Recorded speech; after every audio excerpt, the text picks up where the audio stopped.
আজ তৈরি করলাম মাছের ডিমের ঝোড়া। এর দুটি রেসিপি আমার চ্যানেলে আছে, এটি সম্পূর্ণ আলাদা। চলুন রেসিপিটি একবার দেখে নিই। নমস্কার দর্শক বন্ধুরা, আমি চন্দ্রাগুয়া চ্যাটার্জি আর আপনারা দেখছেন চন্দ্রাগুয়া সিম্পল কুজিন ওয়ার্ল্ড। আজকে আমি মাছের ডিম ভাজবো একটু অন্যভাবে। আরেকটি রেসিপি আমার চ্যানেলে আছে। প্রথমে সর্ষের তেলে একটু পাঁচফোড়ন দিয়েছি, পেঁয়াজ কেটেছি প্রায় 500 গ্রাম আছে এখানে, এগুলো দিয়েছি। বেশি মিহি করে কাটার দরকার নেই। এবার দেখুন, এখন এই নুনটা যোগ করেছি। নুনটা দিয়ে পেঁয়াজটা খুব তাড়াতাড়ি ভাজা হয়ে যাবে।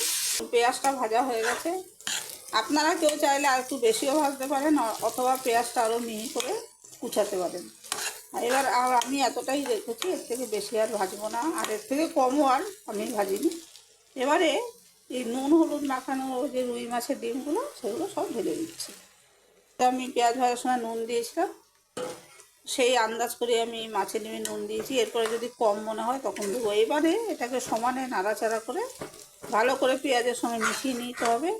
আর ডিমটা খুব ভালো করে নাড়াচাড়া করে ভেজে নিতে হবে, যাতে একদম খুব ভালো ভাজা হয়ে ঝুরঝুরে হয়ে যায়। দেখুন, যে পেঁয়াজ দিয়ে মাছের ডিমের যে চূড়াটা তৈরি করছিলাম হয়ে গেছে। এইরকম ঝরঝরে হবে এটা, কিন্তু মাছের ডিম কিন্তু একটু কাঁচা নেই, সম্পূর্ণ ভাজা হয়ে গেছে। এটা এরকমই হবে।